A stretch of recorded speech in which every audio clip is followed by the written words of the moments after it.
ದೇವರಾಜು ಅರಸು ಅವರ ದಾಖಲೆಯನ್ನ ಮುರಿದ ಬೆನ್ನಲ್ಲೇ ಸಿಎಂ ಸಿದ್ದರಾಮಯ್ಯ ಮಾರ್ಮಿಕವಾಗಿ ಮಾತನಾಡಿದ್ದಾರೆ. ಇಲ್ಲಿವರೆಗೂ ನಾನೇ ಸಿಎಂ ಅಂತ ಹೇಳ್ತಾ ಇದ್ದಂತಹ ಸಿದ್ದರಾಮಯ್ಯ ಅವರು ಆಗಾಗ ಹೈಕಮಾಂಡ್ ಹೇಳೋವರೆಗೂ ನಾನೇ ಸಿಎಂ ಅಂತ ಹೇಳ್ತಾ ಇದ್ರು.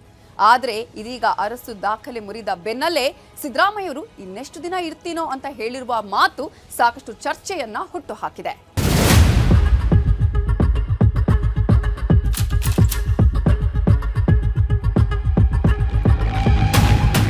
ಮೇ 28 ಅಲ್ಲಿವರೆಗೂ ಅವ್ರು ಮುಖ್ಯಮಂತ್ರಿ ಇರಬೇಕು. 28ವರೆಗೂ ಮುಖ್ಯಮಂತ್ರಿ ಕುರ್ಚಿ ಖಾಲಿ ಇಲ್ಲ. ಆ ಬದಲಾವಣೆ ಮಾಡಬೇಕಂದ್ರೆ ನಿಮ್ಮಿಂದ ಸಾಧ್ಯ ಇಲ್ಲ. ಜನರ ಆಶೀರ್ವಾದದಿಂದ ಇಲ್ಲಿವರೆಗೂ ಬಂದಿದ್ದೀನಿ. ಇನ್ನೆಷ್ಟು ದಿನ ಇರ್ತೀವಿ ಅಂತ ಗೊತ್ತಿಲ್ಲ. ಸಿದ್ದುನೇ ಸಿಎಂ 2022ರವರೆಗೆ ಸಿದ್ದರಾಮಯ್ಯನೇ ಮುಖ್ಯಮಂತ್ರಿ. ಅವರನ್ನ ಕುರ್ಚಿಯಿಂದ ಕೆಳಗಿಳಿಸೋದು ಸಾಧ್ಯನೇ ಇಲ್ಲ. ಸಿದ್ದು ಬಿಟ್ಟು ಬೇರಾರೂ ಕೂಡ ಆ ಕುರ್ಚಿಯಲ್ಲಿ ಕುಳಿತುಕೊಳ್ಳೋದಕ್ಕೆ ಚಾನ್ಸೇ ಇಲ್ಲ. ಇದು ಸಿಎಂ ಸಿದ್ದರಾಮಯ್ಯ ಬೆಂಬಲಿಗರು ಹೇಳ್ತಾಗಿರೋ ಮಾತು. ಮೊದಲಿಂದಾನು ಸಿದ್ದರಾಮಯ್ಯ ಬೆಂಬಲಿಗರು ಇದೇ ಮಾತನ್ನೇ ಹೇಳ್ತಾಗಿದ್ದಾರೆ. ಸಿದ್ದು ಪರವಾಗಿಯೇ ಬ್ಯಾಟಿಂಗ್ ಮಾಡ್ತಾಗಿದ್ದಾರೆ. ಸಿಎಂ ಬದಲಾವಣೆ ಮಾಡೋದಿದ್ರೆ ಅದು 2028ರ ನಂತರ ಮಾತ್ರ ಅಂತ ಗಟ್ಟಿ ಧ್ವನಿಯಲ್ಲಿ ಹೇಳ್ತಾಗಿದ್ದಾರೆ. ಈ ಮಾತು ವಿವಾದ ಸೃಷ್ಟಿಸುತ್ತೆ ಅಂತ ಗೊತ್ತಿದ್ರೂ ಕೂಡ ಸಿದ್ದು ಬೆನ್ನಿಂದೆ ನಿಂತ್ಕೊಂಡು ಸಿದ್ದು ಪರವಾಗಿ ಮಾತಾಡ್ತಾಗಿದ್ದಾರೆ. ಆದ್ರೆ ಈಗ ಸಿಎಂ ಸಿದ್ದರಾಮಯ್ಯ ಆಡಿರೋ ಮಾತೆ ಅಚ್ಚರಿ ಮೂಡಿಸ್ತಿದೆ. ರಾಜಕೀಯದಲ್ಲಿ ವೈರಾಗ್ಯ ಬಂತೇನೋ ಅನ್ನೋ ಹಾಗೆ ಮಾತಾಡ್ಬಿಟ್ಟಿದ್ದಾರೆ ಸಿಎಂ ಸಿದ್ದರಾಮಯ್ಯ. ಇನ್ನೆಷ್ಟು ದಿನ ಆಗಿರ್ತೀನೋ ಸಿಎಂ ಅಚ್ಚರಿ ಮಾತು. ಅರಸು ದಾಖಲೆ ಮುರಿದ ಬೆನ್ನಲ್ಲೇ ಸಿಎಂ ಹೀಗೆ ಅಂದಿದ್ದೇಕೆ? ಅದು ವೈರಾಗ್ಯದ ಮಾತ, ಇಲ್ಲ ಅಂದ್ರೆ ಸಂತೃಪ್ತಿಯ ಮಾತ. ಸಿದ್ದರಾಮಯ್ಯ ದಾಖಲೆ ಬ್ರೇಕ್ ಮಾಡಿದ್ದಾರೆ. ಅತಿ ಹೆಚ್ಚು ಕಾಲ ಕರ್ನಾಟಕವನ್ನಾಡಿದ ಸಿಎಂ ಅನ್ನೋ ದಾಖಲೆಗೆ ಸಿದ್ದರಾಮಯ್ಯ ಪಾತ್ರವಾಗಿದ್ದಾರೆ. ಅರಸು ದಾಖಲೆಯನ್ನು ಹಿಂದಿಕ್ಕಿರೋ ಸಿದ್ದರಾಮಯ್ಯ ಅವರ ದಾಖಲೆಯನ್ನ ಮುರಿಯೋದಕ್ಕೆ ಇನ್ಯಾರಿಂದಲೂ ಸಾಧ್ಯನೇ ಇಲ್ಲ ಅನ್ನೋ ಮಾತುಗಳು ಹರಿದಾಡ್ತಿವೆ. ಸಿದ್ದರಾಮಯ್ಯ ಬೆಂಬಲಿಗರ ಖುಷಿಗೆ ಕೊನೆಯೇ ಇಲ್ಲದಂತಾಗಿದೆ. ಇಂಥ ಟೈಮಲ್ಲೇ ಸಿಎಂ ಸಿದ್ದರಾಮಯ್ಯ ಬೆಂಬಲಿಗರು 2028ರವರೆಗೆ ಸಿದ್ದರಾಮಯ್ಯನೇ ಸಿಎಂ ಅಂತಿದ್ದಾರೆ. 2028ರವರೆಗೆ ಸಿಎಂ ಕುರ್ಚಿಯಲ್ಲಿ ಬೇರೆ ಯಾರು ಕೂತ್ಕೊಳ್ಳೋಕೆ ಸಾಧ್ಯನೇ ಇಲ್ಲ ಅಂತ ಪ್ರತಿಪಾದಿಸ್ತಾಗಿದ್ದಾರೆ. ಆದ್ರೆ ಸಿದ್ದರಾಮಯ್ಯ ಮಾತ್ರ ಮಾತಾಡೋವಾಗ ಬ್ಯಾಲೆನ್ಸ್ ಮಾಡಿಕೊಂಡು ಮಾತಾಡ್ತಾಗಿದ್ದಾರೆ. ಹೈಕಮಾಂಡ್ ಹೇಳೋವರೆಗೆ ಮಾತ್ರ ತಾನು ಸಿಎಂ ಆಗಿರ್ತೀನಿ ಅಂತಿದ್ದಾರೆ. ಈಗಂತೂ ಸಿಎಂ ಸಿದ್ದರಾಮಯ್ಯ ಹೇಳಿರೋ ಮಾತು ಸಿದ್ದು ಬೆಂಬಲಿಗರು ಮಾತ್ರ ಅಲ್ಲ, ಎಲ್ಲರಿಗೂ ಅಚ್ಚರಿ ಮೂಡಿಸ್ತಿದೆ. ಇನ್ನೆಷ್ಟು ದಿನ ಆಗಿರ್ತೇನೋ ಗೊತ್ತಿಲ್ಲ ಅಂತ ಸಿಎಂ ಹೇಳಿದ್ದು ರಾಜ್ಯ ರಾಜಕೀಯದಲ್ಲಿ ಸಂಚಲನ ಸೃಷ್ಟಿಸಿದೆ. ಜನರ ಆಶೀರ್ವಾದದಿಂದ ಇಲ್ಲಿವರೆಗೂ ಬಂದಿದ್ದೀನಿ. ಇನ್ನೆಷ್ಟು ದಿನ ಇರ್ತೀವಿ ಅಂತ ಗೊತ್ತಿಲ್ಲ. ಜನರ ಆಶೀರ್ವಾದದಿಂದ ಇಲ್ಲಿವರೆಗೂ ಬಂದಿದ್ದೀನಿ. ಇನ್ನೆಷ್ಟು ದಿನ ಇರ್ತೀವಿ ಅಂತ ಗೊತ್ತಿಲ್ಲ. ಇನ್ನೆಷ್ಟು ದಿನ ಆಗಿರ್ತೇನೋ ಗೊತ್ತೇ ಇಲ್ಲ. ಇದು ಸಿಎಂ ಸಿದ್ದರಾಮಯ್ಯ ಹೇಳ್ತಾಗಿರೋ ಮಾತು. ಸಿಎಂ ಸಿದ್ದರಾಮಯ್ಯ ಈ ರೀತಿ ಮಾತಾಡಿರೋ ಮೂಲಕ ಅಚ್ಚರಿ ಸೃಷ್ಟಿಸಿದ್ದಾರೆ. ಅರಸು ದಾಖಲೆ ಬ್ರೇಕ್ ಮಾಡಿದ ದಿನವೇ ಈ ರೀತಿ ಮಾತಾಡಿರೋದು ಕೆಲವೊಂದು ಅನುಮಾನ ಸೃಷ್ಟಿಯಾಗಿತ್ತು. ಹೌದು, ಆಗಾಗ ಸಿಎಂ ಇಂಥ ಮಾತುಗಳನ್ನ ಆಡ್ತಾಗಿರ್ತಾರೆ. ಮೊದಲು ನಾನೇ ಸಿಎಂ, 2028ರವರೆಗೆ ನಾನೇ ಸಿಎಂ, ನನ್ನನ್ನ ಟಚ್ ಮಾಡೋರು ಯಾರೂ ಇಲ್ಲ ಅನ್ನೋ ಥರ ಮಾತಾಡ್ತಿದ್ರು ಸಿಎಂ ಸಿದ್ದರಾಮಯ್ಯ. ಪವರ್ ಶೇರಿಂಗೂ ಇಲ್ಲ, ಏನೂ ಇಲ್ಲ ಅಂತಾನೆ ಹೇಳಿಕೊಳ್ತಾಗಿದ್ರು. ಆ ನಂತರ ಇನ್ನಷ್ಟು ಸಾಫ್ಟ್ ಆಗಿದ್ದ ಸಿಎಂ ಸಿದ್ದರಾಮಯ್ಯ ನಾನೇ ಸಿಎಂ ಆಗಿ ಮುಂದುವರಿತೇನೆ ಅಂತ ಹೇಳ್ತಾಗಿದ್ರು. ಕೊನೆಗೆ ಹೈಕಮಾಂಡ್ ಹೇಳೋವರೆಗೆ ನಾನೇ ಸಿಎಂ, ಹೈಕಮಾಂಡ್ ಹೇಳಿದ ಮಾತಿಗೆ ನಾನು ಬದ್ಧ ಅಂತ ಹೇಳೋದಕ್ಕೆ ಶುರು ಮಾಡಿಕೊಂಡ್ರು. ಈಗಂತೂ ನಾನು ಎಷ್ಟು ದಿನ ಆಗಿರ್ತೇನೋ ಗೊತ್ತಿಲ್ಲ ಅಂತ ಬಾಂಬ್ ಹಾಕಿದ್ದಾರೆ. ಇಷ್ಟಕ್ಕೂ ಸಿಎಂ ಸಿದ್ದು ಹೇಳಿದ್ದೇನೋ, ರಾಜಕಾರಣದಲ್ಲಿರಲು ಜನರ ಆಶೀರ್ವಾದ ಬೇಕು. ಜನರ ಆಶೀರ್ವಾದದಿಂದ ಇಲ್ಲಿಯವರೆಗೆ ಬಂದಿದ್ದೇನೆ. ಇನ್ನೆಷ್ಟು ದಿನ ಆಗಿರ್ತೇನೋ ಗೊತ್ತಿಲ್ಲ. ಜನಾಶೀರ್ವಾದ ಆಗಿರೋವರೆಗೂ ರಾಜಕೀಯದಲ್ಲಿರ್ತೀವಿ. ನನ್ನ ಆಡಳಿತದಲ್ಲಿ ನನಗೆ ತೃಪ್ತಿ ಇದೆ ಎಂದಿದ್ದಾರೆ ಸಿಎಂ ಸಿದ್ದರಾಮಯ್ಯ. ಜನರ ಆಶೀರ್ವಾದ ಇರಬೇಕು, ರಾಜಕಾರಣದಲ್ಲಿ ಇರಬೇಕಾದ್ರೆ ಜನರ ಆಶೀರ್ವಾದದಿಂದ ಇಲ್ಲಿವರೆಗೂ ಬಂದಿದ್ದೀನಿ. ಇನ್ನೆಷ್ಟು ದಿನ ಇರ್ತೀವಿ ಅಂತ ಗೊತ್ತಿಲ್ಲ. ಇಲ್ಲಿವರೆಗೆ ಬಂದಿದ್ದೀವಿ. ಮುಂದೇನೂ ಕೂಡ ಮುಂದುವರಿತಕ್ಕಂಥ ಕೆಲಸ ಮಾಡ್ತೀವಿ. ಜನರ ಆಶೀರ್ವಾದ ಇರೋವರೆಗೆ ರಾಜಕೀಯದಲ್ಲಿ ಇರ್ತೀವಿ. ತೃಪ್ತಿ ಇದೆಯಾ ಸರ್? ತೃಪ್ತಿ ಇದೆಯಾ ಸರ್? ತೃಪ್ತಿ ಇದೆಯಾ ಅಂತ?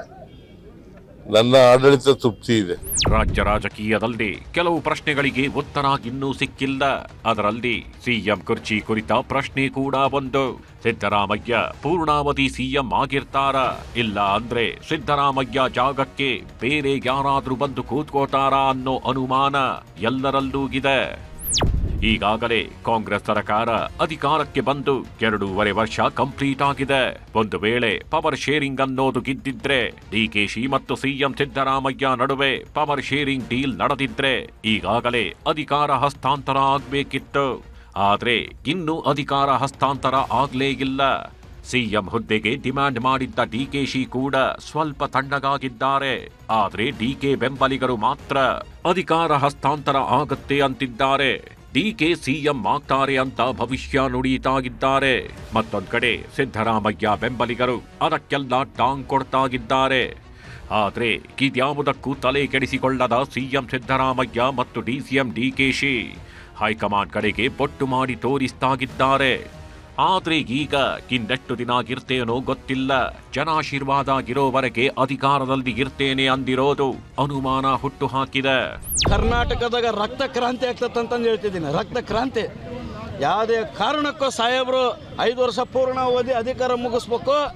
ಅವರೇ ಕರಪ್ಷನ್ ಯಾವುದೇ ರೀತಿ ಒಂದು ಕಪ್ಪು ಕಳಂಕ ಚಿಕ್ಕಿಲ್ಲದೆ ಆಡಳಿತ ನಡೆಸಿದ್ದಾರೆ. ಈ ಇಂಚ 2013ರಿಂದ 18ರ ತನಕನೂ ಸಾಹೇಬರು ಪೂರ್ಣಾವಧಿ ಅಧಿಕಾರ ನಿರ್ವಹಿಸಿದ್ರು. ಈಗಾದರೂ ಜನ ದೇಶ ಕೊಟ್ಟದೈತೆ. ಈ ಅಧಿಕಾರನ 5 ವರ್ಷ ಅವರು ಪೂರ್ಣಾವಧಿ ಮಾಡ್ಬೇಕಂತಂದೇಳಿ ನಮಗೆ ಆಶಯ.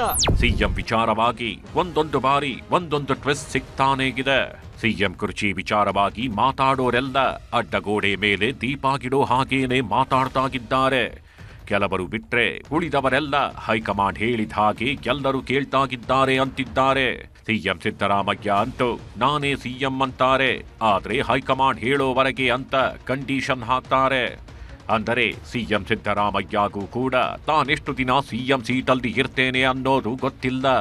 ಆದ್ದರಿಂದಾನೇ ಇಂಥ ಹೇಳಿಕೆ ಕೊಡ್ತಾಗಿದ್ದಾರೆ ಅನ್ಸತ್ತೆ ಅಂತ ಎಲ್ಲರೂ ಅಂದುಕೊಳ್ತಾಗಿರೋವಾಗ್ಲೇ ಸಿದ್ದು ಇನ್ನೂ ಒಂದು ಹೆಜ್ಜೆ ಹಿಂದಿಟ್ಟಿದ್ದಾರೆ. ಇನ್ನೆಷ್ಟು ದಿನ ಆಗಿರ್ತೇನೋ ಗೊತ್ತಿಲ್ಲ ಅಂತ ಹೇಳೋದರ ಮೂಲಕ ಬಾಂಬ್ ಹಾಕಿದ್ದಾರೆ. ಆದ್ರೆ ಸಿಎಂ ಸಿದ್ದರಾಮಯ್ಯ ಬೆಂಬಲಿಗರು ಮಾತ್ರ ಸಿದ್ದರಾಮಯ್ಯನೇ ಪೂರ್ಣಾವಧಿ ಸಿಎಂ ಅಂತಿದ್ದಾರೆ. ನನ್ನನ್ಸಿಕೆ ಕರ್ನಾಟಕದಲ್ಲಿ ಅದು ಒಂದು ಕಡೆ ಎಲ್ಲ ರೆಕಾರ್ಡ್ ಮೂಡ್ದಿರೋದು, ಒಂದು ಕಡೆ ಮಾಸಲ್ಲಿ ಇವತ್ತು ಯಾರನ್ನ ಇದ್ದರೆ ಅದು ಮನೆ ಸಿದ್ದರಾಮಯ್ಯ ಅಂತ ಹೇಳಕ್ಕೆ ಭಾಳ ಸತಿ ಮುಂಚೆನೂ ಹೇಳಿದ್ದೀನಿ. ಈ 28ವರೆಗೂ ಮುಖ್ಯಮಂತ್ರಿ ಕುರ್ಚಿ ಖಾಲಿ ಇಲ್ಲ. ಆ ಬದಲಾವಣೆ ಮಾಡಬೇಕಂದ್ರೆ ನಿಮ್ಮಿಂದ ಸಾಧ್ಯ ಇಲ್ಲ. ನಮ್ಮ ಪಕ್ಷ ಹೈಕಮಾಂಡ್ ಮಾಡಬೇಕಾಗಿರೋದು. ನಮ್ಮ ಪಕ್ಷ ಯಾರು ನೀವು ಮಾಡೋಕ್ಕಾಗ್ತದೆ, ನಮ್ಮ ಅಭಿಪ್ರಾಯ ಹೇಳ್ಬೋದು. ನಾನೇನು ಅಂತಿದ್ದೀನಿ, ಮನೆ ಸಿದ್ದರಾಮಯ್ಯ ಅವರು 28ವರೆಗೂ ಮನೆ ಸಿದ್ದರಾಮಯ್ಯ ಮುಖ್ಯಮಂತ್ರಿ ಇರ್ತಾರಂತ. ಅದಕ್ಕೆ ಬದಲಾವಣೆ ಮಾಡಬೇಕಾದ್ರೆ ಯಾರು ಮಾಡೋಕ್ಕಾಗ್ತದೆ? ಹೈಕಮಾಂಡ್ ಮಾಡಬೇಕು. ನಾವು ಯಾರು ಮಾಡೋಕ್ಕೆ ಸಾಧ್ಯ ಇಲ್ಲ. ಸಚಿವ ಮಹದೇವಪ್ಪ ಕೂಡ ಇದೇ ರೀತಿ ಮಾತಾಡಿದ್ದಾರೆ. ಕಾಂಗ್ರೆಸ್ನ ತಳಪಾಯ ಅಹಿಂದ ಸಮುದಾಯ. ಕಾಂಗ್ರೆಸ್ ಗಟ್ಟಿಯಾಗಿರಬೇಕಾದ್ರೆ ಸಿದ್ದರಾಮಯ್ಯ ಬೇಕು ಎಂದಿದ್ದಾರೆ. ಕಾಂಗ್ರೆಸ್ಸಿನ ಮೂಲಮತ ಅಹಿಂದಗಳು ಮತ್ತು ಸಿದ್ದರಾಮಯ್ಯನ ಒಟ್ಟು ಸೇರಿದ್ರೆ ಕಾಂಗ್ರೆಸ್ಗೆ ಭವಿಷ್ಯ ಇದೆ. ಈ ಅಹಿಂದ ಯಾರು ಕಾಂಗ್ರೆಸ್ಸನ್ನು ನಂಬಿಕೊಂಡು ವೋಟ್ ಹಾಕ್ತಾ ಇದ್ದಾರೆ ಆ ಜನರ ಭವಿಷ್ಯ ಸುರಕ್ಷಿತವಾಗಿ ಇವ್ರ ಕೈಲಿರ್ತದೆ ಅನ್ನೋದೇ ಅರ್ಥ. Word power is a world power. Power sharing ಉಲ್ಲೇಖಿಸಿದ್ರ ಡಿಕೆಶಿ. ಹಾವೇರಿಯಲ್ಲಿ ಇನ್ನೆಷ್ಟು ದಿನ ಆಗಿರ್ತೇನೋ ಅಂತಿದ್ದಾರೆ ಸಿಎಂ ಸಿದ್ದರಾಮಯ್ಯ. ಇದೇ ಹಾವೇರಿಯಲ್ಲಿ ಮಾತಾಡಿರೋ DCM DKShi word power is a world power ಹೇಳಿಕೆಯನ್ನು ಪುನರುಚ್ಚಾರ ಮಾಡಿದ್ದಾರೆ. ಸಿದ್ದರಾಮಯ್ಯ ದೀರ್ಘಾವಧಿ ಸಿಎಂ ದಾಖಲೆ ಬರದ ದಿನದಂತೆ ಡಿಕೆಶಿ ಈ ರೀತಿ ಹೇಳಿದ್ದಾರೆ. ಕೊಟ್ಟ ಮಾತು ಉಳಿಸಿಕೊಳ್ಳೋದೇ ಜಗತ್ತಿನ ದೊಡ್ಡ ಶಕ್ತಿ ಎಂದಿದ್ದಾರೆ. ನಾನು ಹಿಂದೆ ಹೇಳಿದ್ದೇನೆ, world power is world power ಅಂತ. ಒಂದು ಮಾತು ಕೊಟ್ರೆ ಆ ಮಾತನ್ನ ಉಳಿಸ್ಕೊಳ್ಬೇಕು, ನುಡಿದಂತೆ ನಡಿಬೇಕು. ಆಗ ಮಾತ್ರ ನಾಯಕರು ಅನ್ಸ್ಕೊಳ್ಳಿಕ್ಕೆ ಸಾಧ್ಯ. ನಾವು ರಾಜಕಾರಣದಲ್ಲಿ ನಾವು ಯಾರು ಎಷ್ಟು ದಿನ ಇರ್ತೀವಿ ಅನ್ನೋದು ಮುಖ್ಯ ಅಲ್ಲ.